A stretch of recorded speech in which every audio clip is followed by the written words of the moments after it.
Okay, how about the most anticlimactic intro ever for you guys who watch the show? No intro song, no nothing. There's no time for that today. When we got a guest here like bored Elon Musk, and also a little bait and switch too, because we're gonna look at the 90cc drop real quick. But first off, dude, bored, welcome. Thank you so freaking much for coming on the show.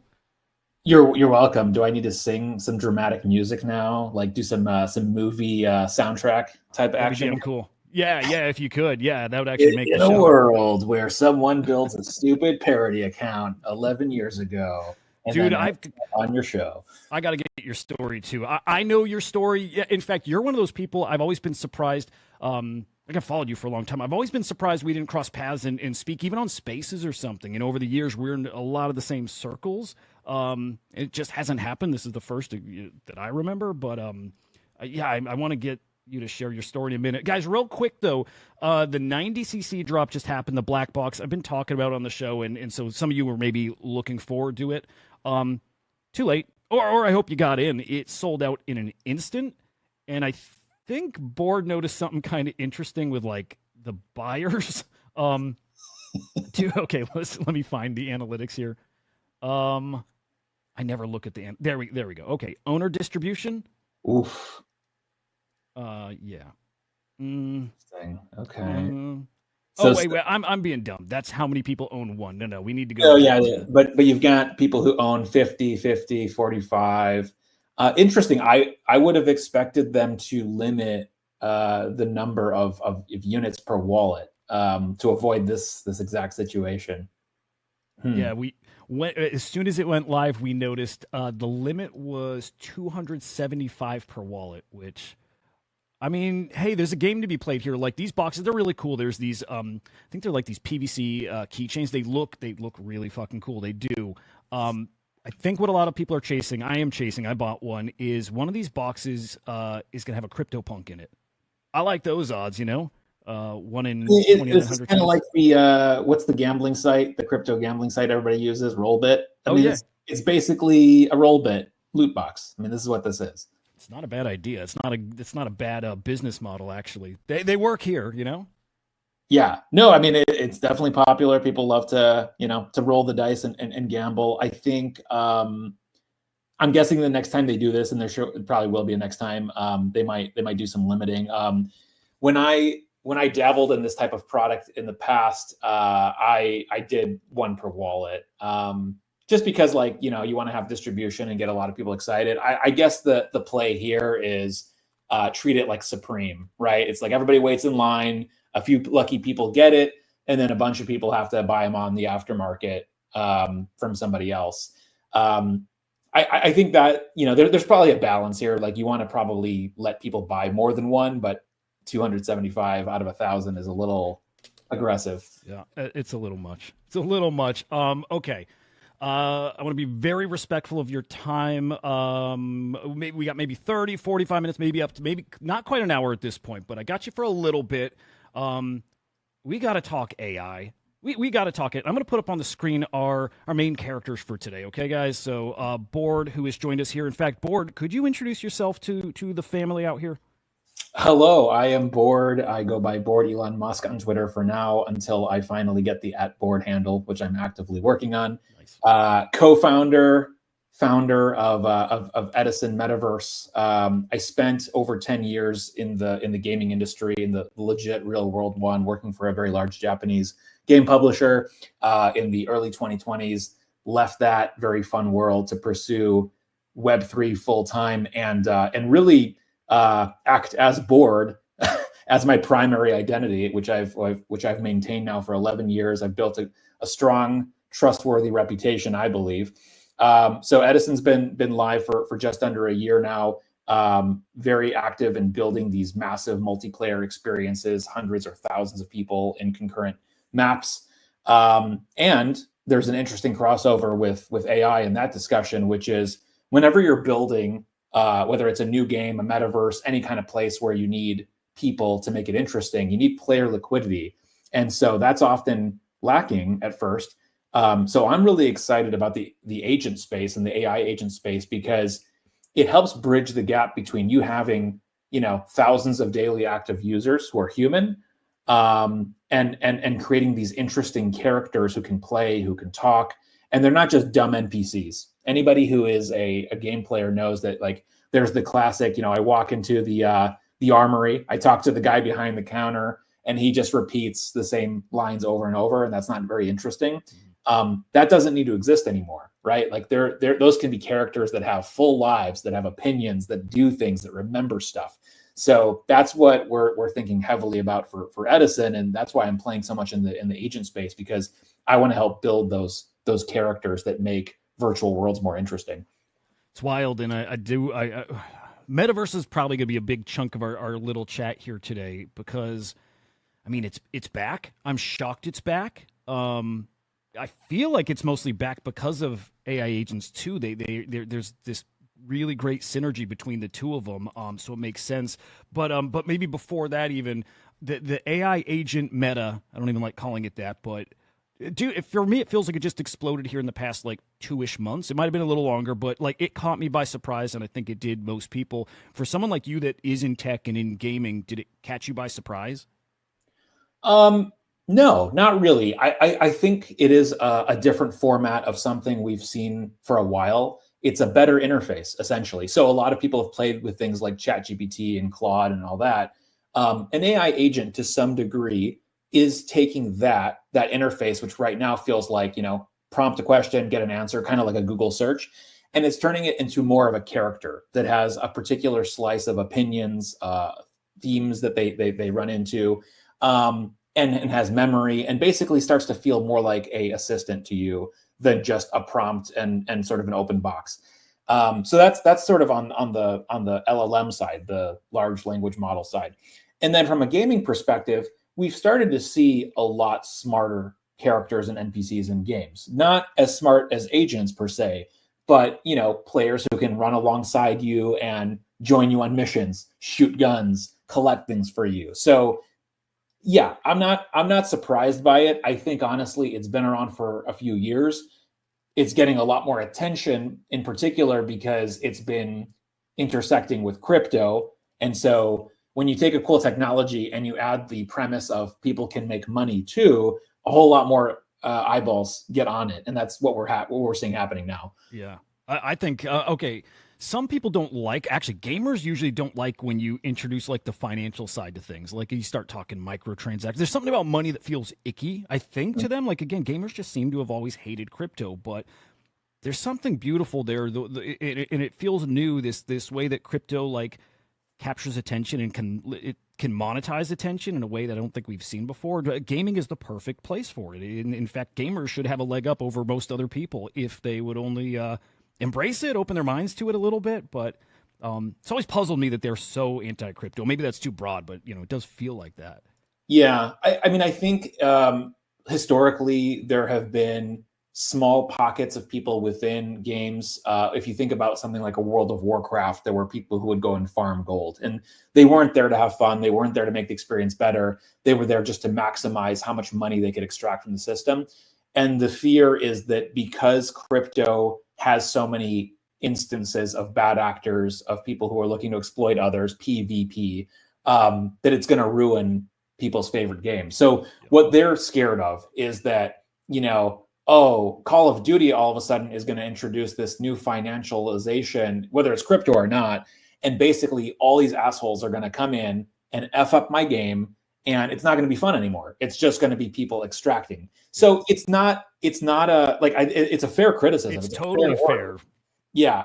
I think that there has been an extreme reaction to that, because anytime a new form of monetization in games has been introduced, generally players are suspicious of it and feel like it is the game publisher / creator trying to trick them, right? So, quick history, people used to buy video games for $50, $60, and they owned the game, and that was the end of it. Then it turned into, yeah, you do that, and then you can buy this other stuff in the game. Or, hey, the game's free, and you can play it for free, except you need to spend $500 a year on in-game items to make it actually fun. So crypto is like an extreme version of that. It's like, oh, here's this other thing now you're throwing at us where we're going to have to spend all this money, and we don't want that. We just want to play our games. Yeah. So we've got to get over that. There are a lot of valid criticisms and bad actors, and people just need to show, here are some examples of how this works well. And then we can win over the normies, if you will. You know what? So it comes from a pure place from their side. I actually need to remind myself of that. You know what I mean? It's coming from just wanting to keep the games as is and fun and not dirty it up with, you know, the scammer crypto bros. It's it's reasonable. It is, at least. Here's a really simple analogy too. Like right now, people play fantasy sports or they bet on sports. Like imagine if you were betting on a soccer game and then one of the players on the team actually did something to lose on purpose. Yeah, that's essentially what people are afraid of. Is like it will, like if you bet on games and it doesn't impact what happens on the field, cool, no problems. But if it starts to, that's a problem. That ruins the game, and that is the critical fear that people have with crypto and gaming. Dude, that's a great analogy. That's I'm going to borrow that if you don't mind. That's Please. Perfect. I don't think I invented it, but it's a really easy way to explain it to people who don't understand crypto. Dude, definitely, it works. All right, I want to get into your agent, Patchwork Naval. And you said earlier when you were just kind of introducing yourself, the reputation you've built up, right? And you have. It's a reason why, I'll just be honest, it's my favorite agent out there for a lot of reasons. I see some really great potential on the tech side of it. The fun part of it, of course, is the tokens. And I know you're not the pumpy dude. I can be to a degree. I'm going to tell people at some point later on why I see an opportunity. And I do. I'd like to share with you guys my trades and what I see. And I'm often see things when they're nice and early. I'll share that with you guys because I do see something special here. But first and foremost, the thing that literally won me over was Board. It was that simple. Board, a guy who I followed for years, has earned my trust over the years. I've always liked his opinion on things. I get a sense of the things he values. That was it. That was enough for me to at least pay attention to his agent, Patchwork Naval. If you could explain what Patchwork Naval is and how it came to be, and just anything you can to give us a sense of what it is. Sure. So, if we rewind to 11 plus years ago when I created the Board Elon Musk account, that was a fork of a real person, right? And so the quick backstory is, Elon put out some crazy ideas. One of them was the Hyperloop, this underground train. And he's like, basically, here's a white paper, here's instructions on how to build it. I don't have time, go for it if you want to. And I'm just like, wow, this is crazy. What else will this person think of while he's on the toilet or in the shower or while he's bored? Hence, Board Elon Musk. And so I had success taking this idea of, let me take a real person and build a character from them. And I did this in a very human-powered way, which was literally me tweeting. So Patchwork Naval is kind of like a second act. It's another attempt at taking a real person and then turning that person into a whole different identity. The difference being is I don't control Patchwork Naval. Patchwork Naval is basically, their own identity that is based on a real character as well. So I was thinking about agents. I was looking at this space, and I just put out a tweet one day saying, hey, wouldn't it be cool to make an AI agent out of Naval, Ravikant, because he is somebody who is very well respected. He tweets in these really pithy, bite-sized, brilliant thoughts. And if you're thinking about how agents work, they ingest a lot of information, and then they sort of create this voice based on an individual. Naval's a kind of the perfect individual to use to model a character after. And so I put the tweet out there, and then Naval responded, which was cool because he follows 0 people, as you can see on screen.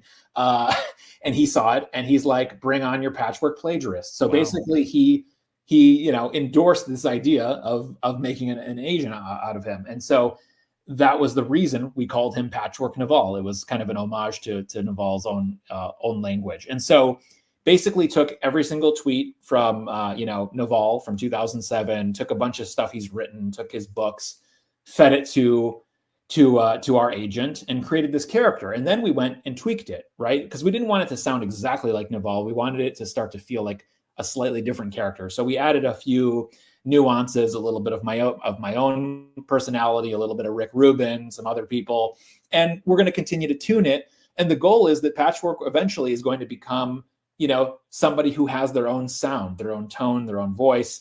But it'll always be rooted in kind of that origin story of coming from Naval. And that, what that leads us to today is we've got, a Twitter bot effectively. And that's becoming increasingly not that different, not that, unique from what other people are doing. There's probably now tens of thousands of bots people have built that use, some kind of agent framework. For me, what's more interesting long term is to diverge into two paths. One is take the wisdom of this character and apply it to investing, trading, predictions markets, that sort of thing. And then the other is metaverse, and that's what we were talking about before. In gaming, what I would like to see is for Patchwork Naval to become one of the early examples of here's what an agent looks like in 3 dimensions, where they can talk to you, where they can play and be smarter than a typical NPC. And if we do that well, then we can bring more agents into that space. And why this makes sense for me is A, I'm interested in the metaverse, and B, I have a company with the technology to power it. So this isn't just some like harebrained idea or me making promises to people like, yeah, we're going to do metaverse stuff. I literally have a company that already does this. So it's actually helping that company. And then it's also, helping the Patchwork project because it can be one of the first agents to actually live in this space. So really, it's cool to hear all of that. Let's go down that metaverse path, which again, I'm shocked it's here. I thought 4 years out, I thought next cycle, it's enough time for these metaverses to be built out enough where the thing happens that needs to happen. It can actually attract and keep people. But then, all of a sudden, boom, metaverse agents, or I should say AI agents all over X. Oh, my goodness. Those are the people that could fill out the metaverse and make it feel alive. So what is the agent's role going to be in the metaverse? I think they'll make gameplay better, but will they do that, and what will that look like? But are they also like... Okay, I see agents right now in Discord training, like talking to each other, and they're learning off of the text and the responses. When they're in a 3D space, do they learn in a more 3D way off of like actions? Yeah, so they can, at this point, I would say what is doable is they can definitely take snapshots. Like actually, imagine they're taking a camera and shooting a picture, and they can see what's happening. What is harder for now is real-time motion, right? So they're not necessarily able to like describe something that is happening in real time inside of a game. Like this player just launched a projectile at you and it was blue. It'll get there fairly quickly. But what it can do is act almost as a commentator, right? So there's a lot of stuff happening. It takes a picture of it and it describes what's happening. It walks up to you, it takes a photo of you, and it's like, oh, hey, nice blue hat you're wearing. I see that you're also carrying this really rare sword. Let me show you something in the world that might interest you. So it can do many things. It can be an onboarding tool where it helps you learn how the game works. And again, like going back to how video games work, like NPCs did this, right? Like you walked up to the old man, the old man's like, hey, you got to go on a quest. And to do the quest, you're going to need to learn how to do this thing. So I'm going to show you how to do it. And that was all very pre-scripted. It doesn't have to feel scripted anymore. So tutorials, one area. The second area is companion in terms of specific types of game modes. So you're the human, you're going to play the game. Machines don't need games. They don't care about playing games. So we don't need to build games where machines are playing machines. To me, that's uninteresting. Some people are doing that, but that effectively, in my mind, is just like horse racing with extra steps. What I would like to see is humans playing humans, but humans can control bots and NPCs and agents that basically help them do other stuff. But ultimately, the human has to be the core point of the game. And so in that case, it could be reconnaissance, right? So like I'm playing in the action part of the game. The agent is going and finding items and feeding them back to me. The agent might be feeding information to me. Maybe it's even going and like helping me in battles. But the key to building a good game with agents is that everyone needs to understand the rules and exactly what is human versus human, what is human plus agent versus human plus agent, and what is agent versus agent. And so if you have any intersections of those things and it feels unfair, the game is ruined. And so you just got to draw those really clear lines. But yeah, I mean, I guess just to get like a little more high level, I'm really excited about this because gaming to me has felt like it's gotten a little stale, where you basically have the same type of games over and over and over with slight tweaks. This presents an opportunity to actually create new genres of games that don't exist yet. And as somebody who spent a lot of time designing games, that's fun, right? Like that's not me just making another Marvel movie or something, rehashing the same idea. It's like, let's create something that's original, and it'll be copied. Do you have something in mind like that? Because when I think of AI agents and when I try to explain to people why it's not a fad and the type of things, I'm pretty limited in what I think that it can do because I feel like we've just scratched the surface and the things that it will end up doing, even maybe 6 months, a year out. I don't even know if somebody like me can conceptualize that. But you, as somebody who works in this, do you have more ideas in mind of what we might see in games like 6 months, a year out from now, or even further out, whenever that new type of thing comes? Yeah, I mean, certainly you'll see examples like anybody who's familiar with League of Legends, where you've got your other teammates who are basically executing actions for you, and you're still playing the main role. But I'll give you a specific example from Edison. Last year, we ran a game called NPC Snatchers, which was literally you running up to crowds of NPCs, getting them to follow you, and then leading them to a beam where they were taken away by space aliens. Those NPCs were dumb, right? So if it actually is hard to catch the NPCs because they can evade you and they know how to like run around in a way that makes them feel more human-like, that game is so much more fun. So like we want to bring NPC snatchers back with agents, just to make it harder. So I think what we're going to first see is existing game categories made a lot more interesting with agents, and then people will start to come up with ideas for, okay, what are the new categories that don't exist? And I wish I could just like rattle off a list of like, here's a bunch of examples I'm thinking of, but we're going to discover that as we start to play in the space. I think step one is let's build the agents and see how well they can interact and run around and do stuff. And then we'll figure out the modes that come with it. I mean, part of it is crack dev up for, 48 hours straight, and it's middle of the night and he's just plugging away at some code and all of a sudden something hits him, right? Something hits him and he's just, holy shit, those ideas, they just come to you. And that's why, it's hard to picture what they're going to be, what those ideas are. Maybe they haven't been thought of yet, but the tech being what it is now just allows that those ideas are going to come and they're actually doable, We got an exciting months, years, forever ahead of us at this point, thanks to all this crazy tech. Yeah. So how soon till we see something like Patchwork in a metaverse? Like it'll be in Edison, I'm assuming, right? Yeah. Do you picture them living exclusively there? I've actually wondered this. Do we think we'll see these agents living in one metaverse? And if you want to go visit that agent, you go to that one metaverse. Do you think they're plugged into multiple of them? Yeah, I mean, the way we're thinking about it is right now, the way I see the metaverse is you have these unique skins, right? These avatars that exist. They operate differently in different worlds, but fundamentally they have a certain structure to them. They're not just like an NFT, like a JPEG. They actually have physical properties to them. So, they have certain dimensions, certain colors. In the near future, I think you can then have these avatars that actually come with knowledge, right? They come with the agentic capabilities, which is memory, a certain amount of information that they store, types of games they can play. And then you can bring them from place to place. So in theory, they would work in Edison, and then they could work in other places like, say, Nifty Island that you're showing now. But the key is the person who owns the world controls the rules, right? So showing up and looking a certain way is already a little tricky because maybe I built my character in Unreal Engine and Nifty Island is built in Unity. And so it's not just an easy like drag and drop. So now we're adding this other layer of like, well, here's how this player thinks, but this player doesn't know how to play this game that's inside of Nifty Island. And so that part's not that easy, but yes, ultimate goal is you should be able to take your agent the same way like that you can take your character into other worlds. You should be able to take your agent into other worlds and have them operate and do certain things.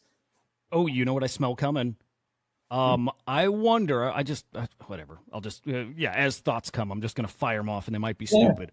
I wonder, because, okay, we see what Nifty Island is doing here. They're going to integrate these Eliza AI agents. Look, I was talking to Jordan, who works on Ape Chain. I was like, hey, do you think Other Side Metaverse is also going this direction, going to have some kind of plugin, some kind of way for you to bring agents there? And he's like, I kind of think so, right? Without knowing for 100% sure, it just kind of makes sense. Dude, could you picture a scenario where these metaverses are offering exclusive contracts to AI agents that you will pay you X amount, you come live in our metaverse exclusively, right? So throw in a contract at Patchwork Naval, throw in a contract at, I don't know, Truth Terminal, whatever's the big, kind of rock star agent. It'd be kind of spicy. I wonder why they wouldn't do that. Yeah, I mean, if they become a big enough persona online that is entertaining, sure. I guess so. Like you could see a Twitch deal being signed or something like that. Right. I think that there is something to be said for people just being burned out and getting bored of that.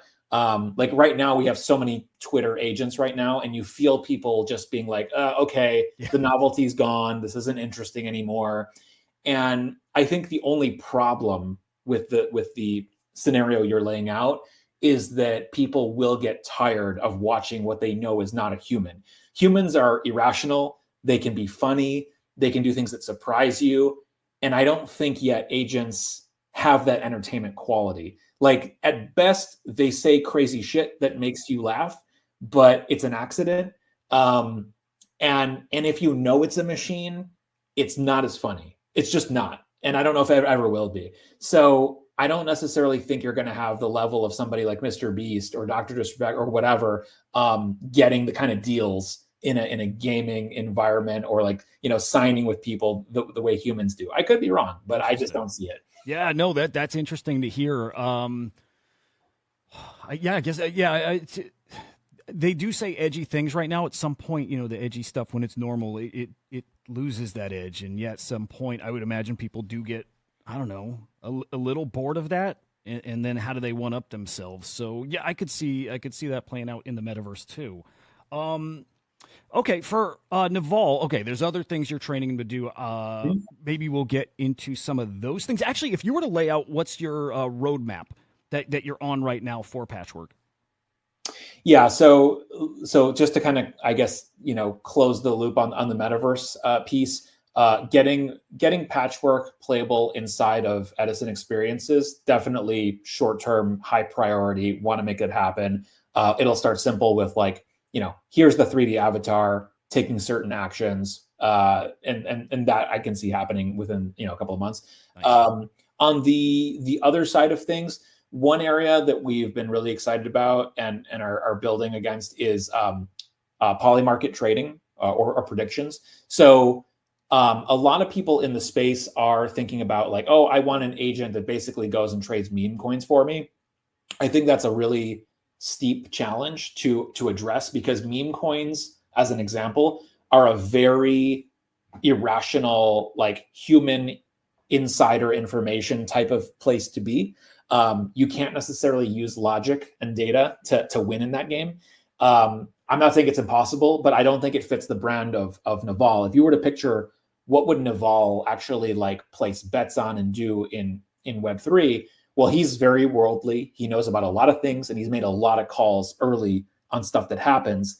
And so to me, to maintain the brand of Patchwork, like Polymarket trading is a really smart and unique angle to play. So the idea here is that we're going to have Patchwork follow a specific group of people on Twitter, ingest their information, their tweets every single day, cross-reference that with the wisdom of Patchwork, and then based on what they're seeing, that real-time information they're seeing, scan Polymarket. And then if they see a bet that makes sense, where they feel like they have asymmetric information and is going against the consensus of Polymarket, they place the bet. And we'll start small. We're going to test this out, make sure it works, throw in $100, $500. And if it works, we'll continue to ramp that up. And then you can picture a really interesting scenario where Patchwork isn't just sharing wisdom on Twitter, but he's placed a bet on Polymarket for $500 and saying, I believe this has a strong chance of happening. And then people start to copy trade him, and people start to follow him. Of course, he'll share the information that he made the bet after he's actually made it. But that's a really like sort of that's a really important part of the roadmap, is getting this working. And to accomplish this, we've partnered with CrossMint, which is a really great Web3 platform that enables this, and they're working closely with the Eliza team over at AI16Z. So that's one angle. We're exploring a few other sort of on-chain economic focused areas as well, primarily focused on DeFi, yield farming. Again, like I don't want to build a trading bot because A, I think we're very far away from that working. B, it just feels very off-brand for Patchwork. It's really looking at what are those hidden financial, like slightly less risky, but really strong upside opportunities, and having him lean on that.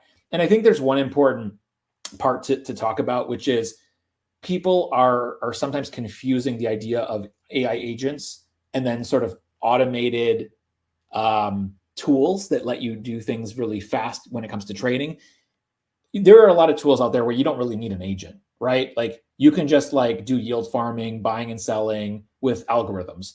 And so I think, coming from people who are not as technical, there's a lot of just confusion where it's like, oh, I'm going to have my agent do all these things. The agent and the LLM that powers it isn't really making decisions or using knowledge to do something. You're just kind of smashing together two ideas that don't have to come together. So the reason I like the Polymarket path that we're taking is because it actually uses knowledge. It uses the LLM to assess data and then place bets. It's not just like automated, data analysis and on-chain activity. So hopefully that made sense. It does. Well, I know a lot of people, I will put myself in this group, are so caught up in the excitement and feeling like AI agents just born. And at least I know they're not just born, right? But it feels so new and it feels so big and they can do anything. You just got to literally turn it on and tell it what to do. And it's a lot more complicated than that, which is what you're saying here. It's good for people to hear that. It is to set some more realistic expectations, right? Like, it doesn't mean we don't get there, but as of right now, they're not there. They're not doing that. They're not there. And like, going back to the reputation thing, we've been trying to just quietly build and be modest with what we're promising, because I'd rather show it when it's ready or when it's close to being ready than putting out all these big statements of all these things we're going to do. And then, just in the interest of pumping up the market cap of the token. I think what you see is, like, if you've been in crypto a long time, I have, the coins that have the steady growth just ticking up. And this includes Bitcoin, it includes Solana, it includes Ethereum. Like, you need that for stability. Otherwise, you're just a pump and dump.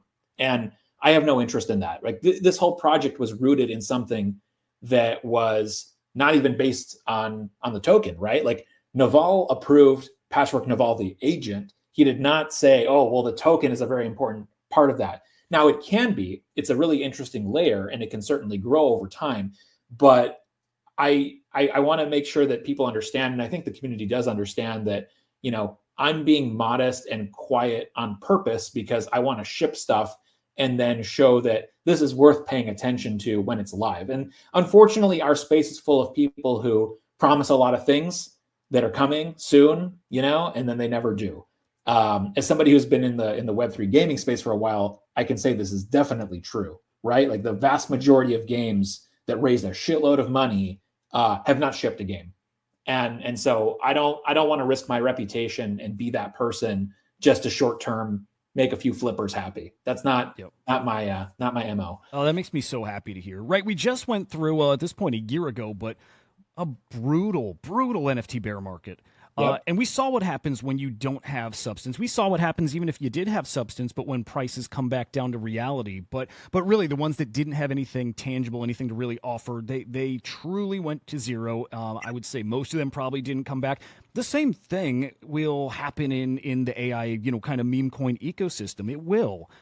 It's a matter of when, but the same thing will happen. The prices are so fun, right? They're silly, they're fun, but at some point people are going to have to start making grown-up decisions about, oh, is this thing really worth, $3 billion right now? And some of them maybe, but we'll see the same thing happen here. So I appreciate your approach to it. The fact that I think it's a lot more realistic, a lot more reasonable, and I think there's something very real that's behind it, or at least that you're working to. So I love your approach to it. No, I appreciate that, and I am excited for regulations easing up for crypto, because I think part of the reason the meme coin thing has gotten so big, which I don't think is really accurate, but people felt like, oh, well, meme coins are immune to regulation. It's just a joke. Everyone knows that you're not buying into anything that's supposed to have any utility. Therefore, let's just like plow our money into it. Part of the reason that's happened is because, real utility has been targeted, right? Like DeFi, yield, anything that, basically feels like you are buying into a share of an entity. It's like, oh, that's a security. But what I think is going to happen over the next 12 months to 24 months is we're going to get clearer regulation. We're going to get the okay to do certain things. And then people can really be more creative. And then you're going to see like $1 billion plus valuations in coins not because everyone's bored and just wants to put money into something that they believe in, but because they're actually getting real value out of it. And it's a product. Like that's how kind of the economy works, right? You spend money, you get something, and everything else is just a luxury good that makes you feel nice. And we've got, like meme coins are a version of a luxury good because you're not buying anything of substance. You're just buying a thing that makes you entertained. But we're reaching the point where that's like a limit. Like we can't get that much crazier than this, I don't think. And so I'm excited to see what happens when we feel empowered to build interesting things that offer real value back to holders of a token. And then the people building those things don't get thrown in jail. Yep, I love that. Okay, I'm going to read some questions from chat here. As I'm scanning them, though, have you felt like limited by the lack of clarity with regulations? Has that held you back from building some things that you wanted to build? And we've got this example this week of the SEC, Wells notice to the cyberkongs, right? It still kind of looms large. That hits close to home. My brother works on that core team, and I know it's held them up for 2 years. They just couldn't build even thinking they're doing the right thing. In fact, knowing they're doing the right thing, but having that just hanging over them, it stagnated them. And it's so unfortunate to see, but I imagine that's, all builders in this space, like to some degree. Yeah, no, 100%. Like when you're designing a product, a game, whatever it is, you don't necessarily want these artificial constraints being put on you that restrict your vision, to comply with sort of arbitrary laws that are murky at best. And so, people have done all these types of different games to get around it. They're doing points and airdrops and all these things. And it's like, or they're setting up foundations in the Cayman Islands. Everyone's getting to the end point that they want anyways. They're just jumping through more hoops. And so no one's really being protected any further than they need to be. Plus it's costing founders more money. Plus it's making their lives more complicated. And so has it been frustrating to me as a founder? Absolutely. And I'm sure most people in crypto would agree. Even something as simple as like my last startup that was crypto focused, we had to change banks 3 times because the bank basically said, we can't do business with you. And it's not that easy to start a new bank as a company. Like it takes time. Personally, I've been impacted by that. So all these silly obstacles that have been in the way, they need to go away. There needs to be some protection. I'm not saying like Wild West, like YOLO, let's just do whatever, but let's just get some clarity. And I think in the next 12 months, we're going to see so much innovation and honestly simplicity, like people just being able to get to the point of you buy this token, here's what you get. And we can say it and we can be, advertising it. And then you can make an informed decision, as an investor or as a consumer, if you want to be involved or not. Look, we have stocks, right? You can buy a stock in a company and you can own a piece of it. And then you can make educated decisions on whether you want to buy or sell. We need to get to the point where crypto tokens feel the same and for it not to cost millions of dollars to register them as securities in order to get to that point. Yep, damn straight. Okay, some questions for you. Patchwork Naval trading prediction markets. Does that work its way back to, and I don't know how this would happen, but back to the community? I don't know, in the form of buying Naval tokens or other ideas that you might have. Yeah, so I mean, the simple answer right now is grow the treasury. The treasury is very small. Some whales and myself made some large donations, and we've got like $50,000 or $60,000 in the treasury right now. The really large tokens and communities have much larger treasuries. Part of the reason that we're in this situation is because when tokens are launched, especially with like Pump.Fun and other things like that, people who create them buy up a very large percentage of the token, 30, 40+%. And it kind of games the system. And I see that as a risk, right? Like if we're talking about decentralized technology, you don't necessarily want, me, right? Someone like me or somebody who controls the treasury to hold 30, 40% of the token. And so I think step one is let's use these different applications like Polymarket bets, et cetera, to grow the treasury to a healthy amount where we can then start deploying capital on grants, hiring people to build stuff, maybe doing, some competitions, whatever. And that will drive more attention back to the community, which is a good thing. Beyond that, I think we should, be careful, I guess, about what we're going to say we're going to do with the money. But I think getting the treasury to where it's in, 6 or 7 figures is a really strong start, and that gives us a lot of opportunities then to build more and to build faster. Yep, love it. But speaking of grants, congratulations! You guys got a grant from, is this Ether? Aether, yeah. It's a cloud compute company. So yeah, you see the tweet there. They're basically putting together $100 million fund. And so what this is it's kind of like if anyone's familiar with Amazon credits, they basically power compute like GPUs all over the world that you can tap into. So AI projects, gaming projects, all these types of guys need compute, right? You can run your own servers at home, which is very expensive, or you can pay Google or you can pay Amazon. But Aether is decentralized. So they have essentially small professional servers all over the world. It's not like random dudes with a 4090 in their room lending out their GPU. It's people who have like small server farms. And they're basically, when they're not being used, Aether is tapping into them and letting people use those machines to do all sorts of different things. And so we were given a grant to essentially use that compute.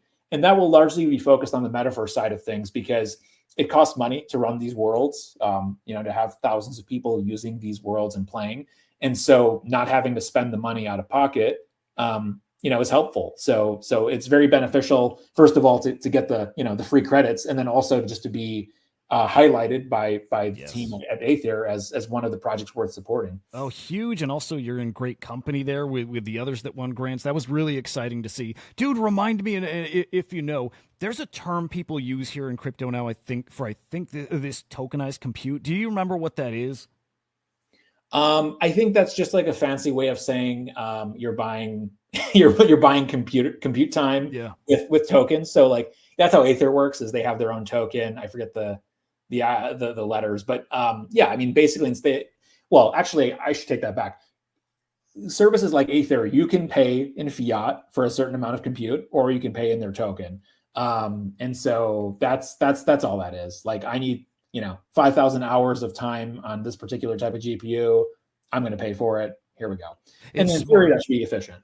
Yeah. I got to figure it out at some point. Andrew Steinwald had tweeted it, a couple months back, and he just, it put it on my radar as like, that's probably a smart place to be looking for opportunities. I don't know, just at least attention kind of heading towards that sector. And it made a lot of sense. There is a lot of, there's a lot of compute needed to run these agents and just AI systems in general. Yeah. So I thought that was a good shout by Dan. I think from a business perspective, if you think about the old school version of this, it's Google Cloud versus Amazon Web Services versus whatever. It's just this happens to be decentralized. How these guys are going to stand apart from each other is an open question, right? Because there might be like 100 versions of decentralized compute, and what it's going to come down to is which one's cheaper and which one has the best machines. So if you're talking about like miners who need remote servers to mine crypto, or game companies that need remote GPUs to run their games, that's what I care about. I want it cheap and I want it fast. Other than that, I don't really care what you have to offer me. But what I do like is that Aether has become one of the largest ones, and they have really been hands-on in trying to help build what we're building. So I think that they're giving themselves an edge there. But it's going to be a competitive market. All right, I'm not going to be able to get all my questions, and I already know it. I'm looking through them. It ain't going to happen. I'll keep hitting you with a couple more of the community questions here. Will the Edison metaverse sell land plots? No. I never thought that idea made any sense because the internet is infinite. And so I think when you create artificial scarcity, it makes sense to do it for items that you own because you want to feel special. But there is no land. There is no such thing as land. It was used as this analogy to the real world, which has actual finite land, but it doesn't apply at all. So the way we're thinking about digital scarcity with Edison is there will be limited amounts of certain types of skins, accessories, things you can do, but it doesn't make sense to offer land. And the other reason I don't think it makes sense is a lot of companies in the early metaverse space have sold land plots, and the assumption was, well, if you own a land plot, now you can build a bunch of cool stuff and rent it out and do all these things.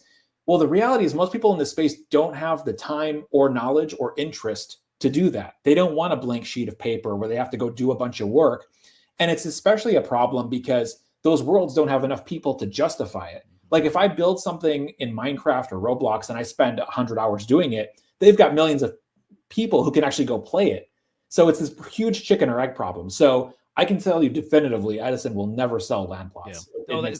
Well, I think that's awesome. I wrestle a lot, and I think a lot of people do, but with artificial scarcity in a space where, it's artificial. It is. I liked hearing that take quite a bit, man.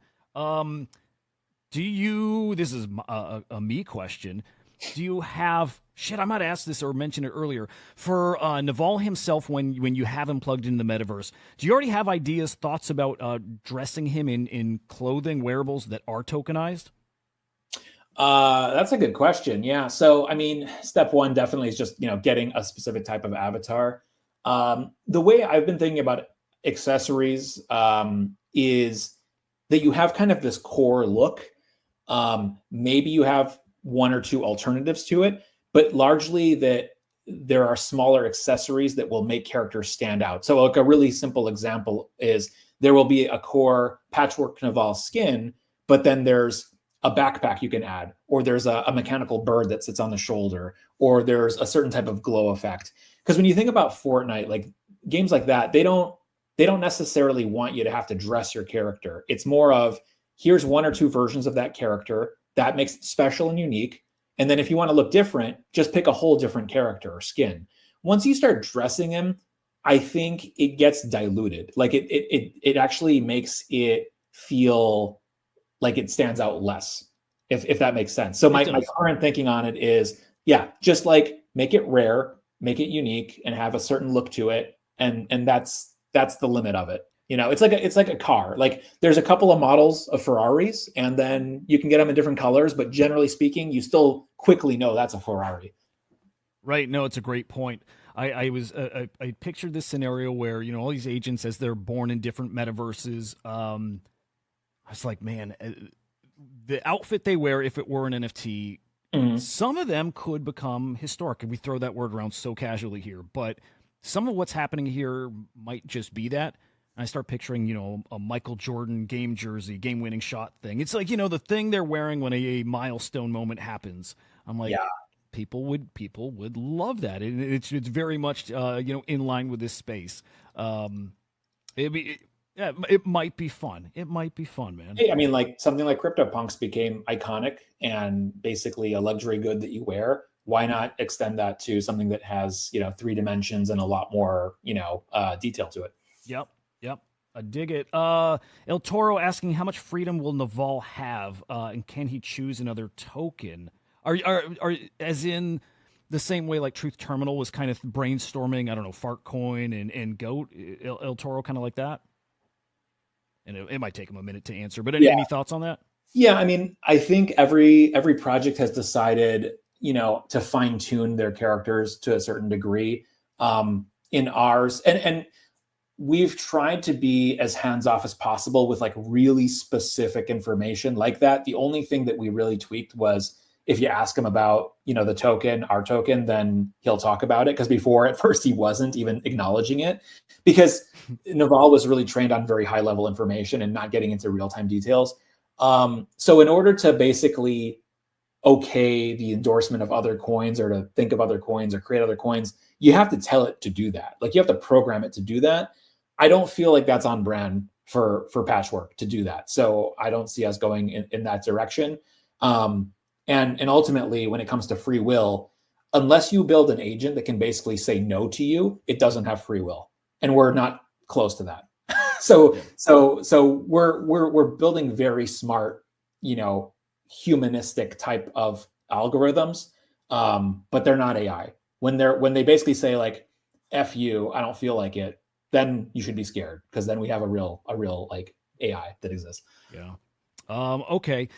Some more questions. Dude, we're not going to get to the UBI chat. That has to happen at some point. Okay, I'll ask that just very surface level without us really getting into it now. But like, I see Shaw talking about UBI and that AI agents play a role in it, or that they are the solution, without laying out how exactly.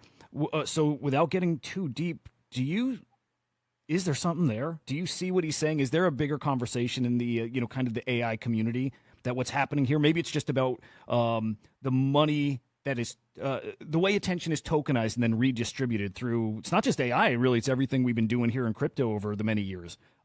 Is this part of UBI? What we're doing? Very early form. It is an accelerant of it, meaning that it will probably be far more important. So basically, this all comes down to capital and labor. We have a lot of people who are moving from labor, which is like you do work, you get paid money, to I have capital, which I can invest and make money. The tension is going to happen over the next 10 years where we didn't build enough robots fast enough to do all the stuff that people did for us before, and we need to. And so AI, yes, is going to solve that problem, because basically no one wants to work at McDonald's and make $15 an hour when they can do nothing and get paid $15 an hour by the government. Who's going to serve you McDonald's? Well, robots need to serve you McDonald's, and they're getting closer, but they're not quite there yet. So yes, AI is basically the solution to that problem. And then the UBI piece is like, what's a fair way to distribute capital to people without it feeling like communism? I don't know the answer to that question, and that's a deeper discussion. But what I will say, my opinion, generally speaking, is you need to let people get a certain amount of money to live a bare bones life, and they should be comfortable with that. And then everybody else, if you want to have luxuries, if you want to have nice stuff, you got to work, and you have to work hard, and you have to be creative. And then you have the choice, right? You can basically do the bare minimum and live minimalist life and respect you if that's what you want. And then everybody else, can do their thing and compete in the classic capitalism sense. Yeah. Oh man, dig it. And there is a much deeper conversation there. I'm seeing it. I want to try to line up a panel of guys who, again, work in this space, deeply knowledgeable about kind of crypto, AI, and just, there's something there. If you're interested in that kind of conversation, we can talk offline at some point about it, but there's something there. I just know there is UBI related, even if it's not government UBI, just something that we're doing, but I can't shake that thought. I can't shake that idea that there is something there. Yeah. I look forward to your follow-up. And I guess, one last thought is I think the UBI that will work the best is when it's actually not distributed by the government, but through automation. And like, if you think of Bitcoin and Bitcoin earning yield and value and somehow that going out to token holders, yes, that feels better, because when a person or people control the distribution, there's a lot of bad consequences that happen because humans are not perfect. Yeah. Our boy Lemon's calling it universal basic gib. Yeah. Or gibs. Yeah, dude. Yes, absolutely. That's perfect. I'm going to rapid fire the next just couple questions. And some of these things, it's just going to be me stating just things, why I'm so bullish. In fact, if I know you got to go in a couple of minutes, if we get to that point, I might still just stay online and just rattle off why I like this so much. But for you, while you're here, Project 89, you guys, you've got a collaboration with them. I don't know the details of it per se. So Naval, Project 89, what's going on there?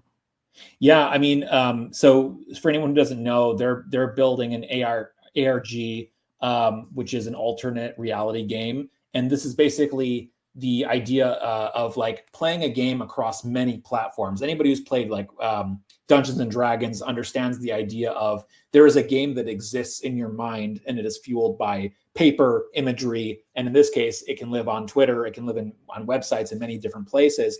And so Project 89 is led by somebody who is a really respected person in the ARG design space, and he's building his own world, and then he wants to fill it with other characters and agents across the metaverse, if you want to call it that.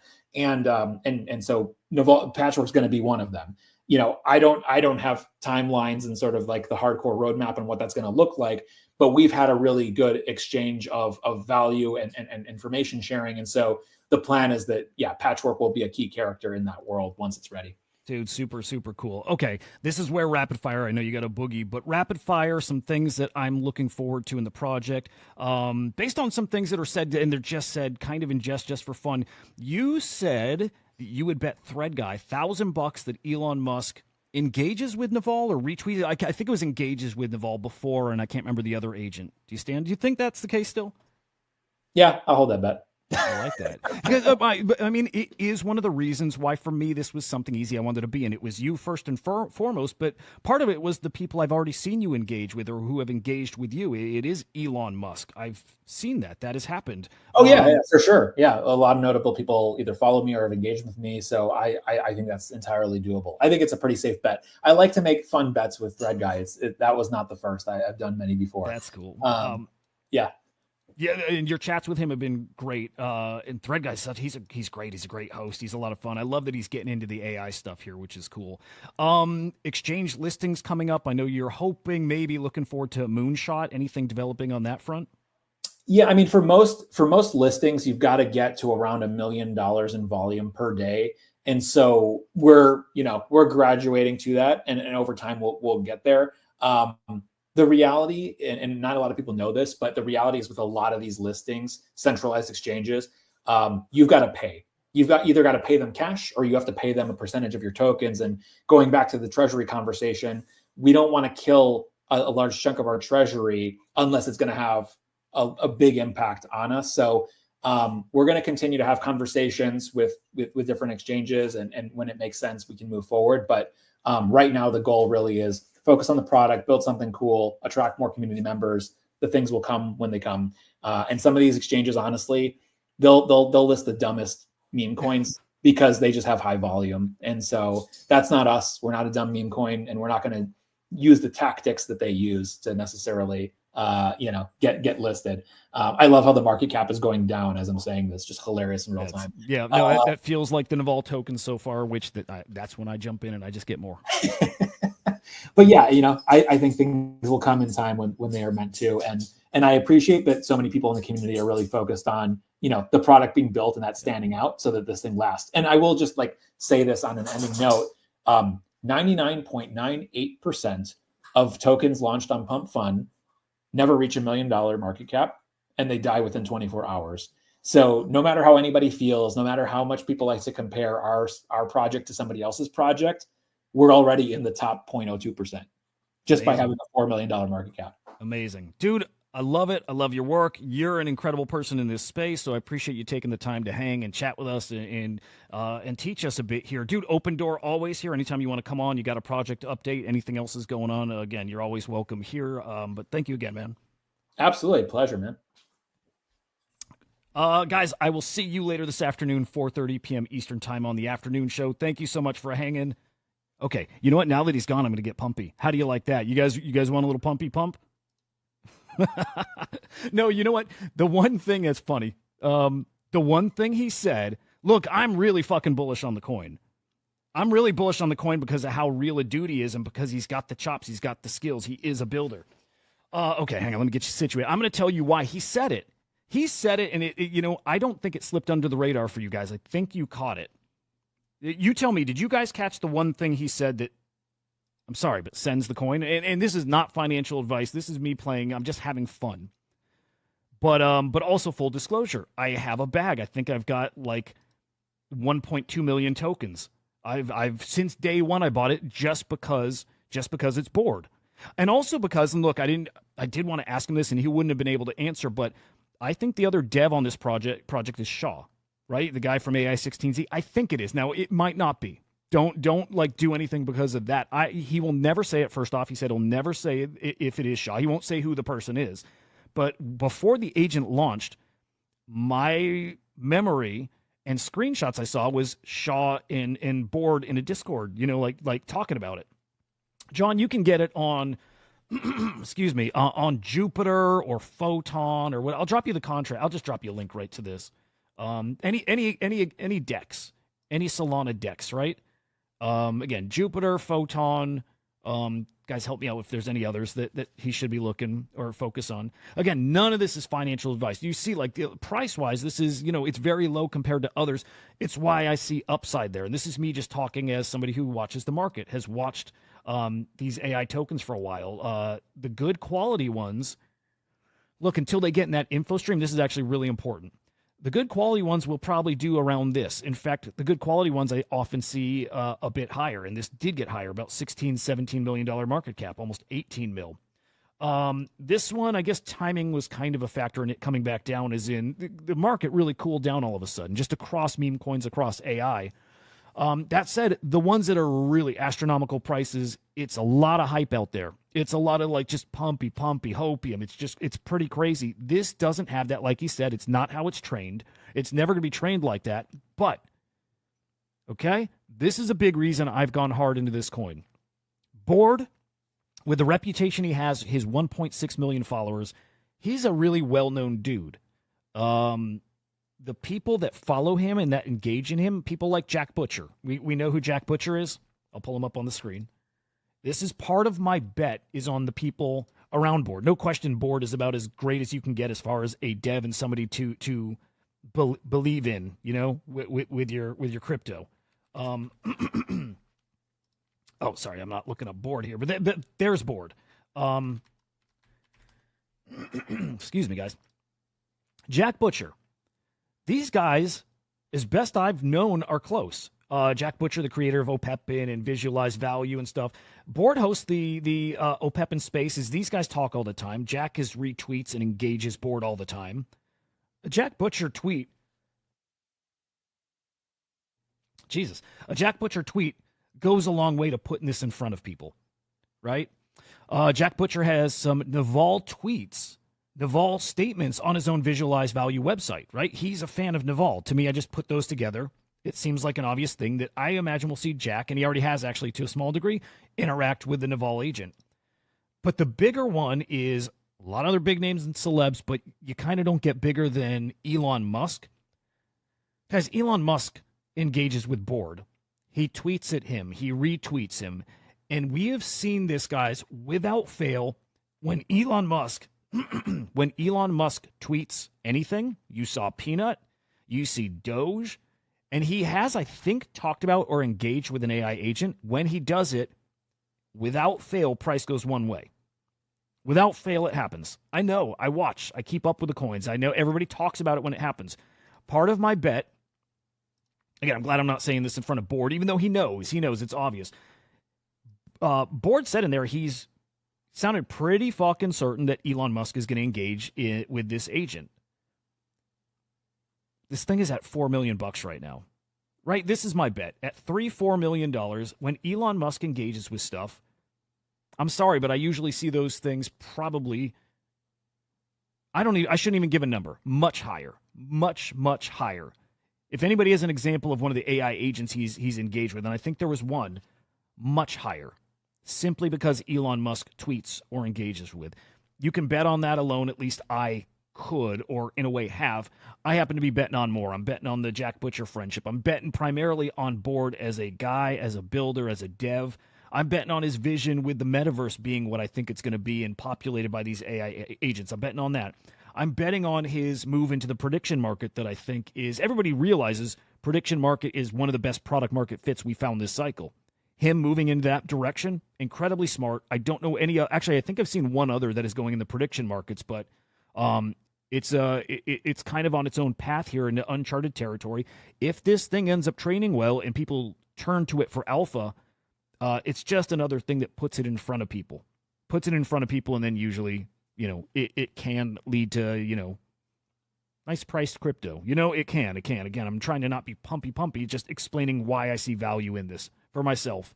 And then any other things that he's working on, which I do think there's some kind of behind the scenes more, would be cool if we're dabbling in this right now because we want to push it in this direction. There's a lot of things like that I imagine are coming, but you can bet, for me, I could bet on the Elon Musk engagement alone and what that does to a 4 million market cap token is it can get silly. So there's my reasons for being in here. There will be more over the days, weeks, years, because I do think this is one of those kind of projects. Years.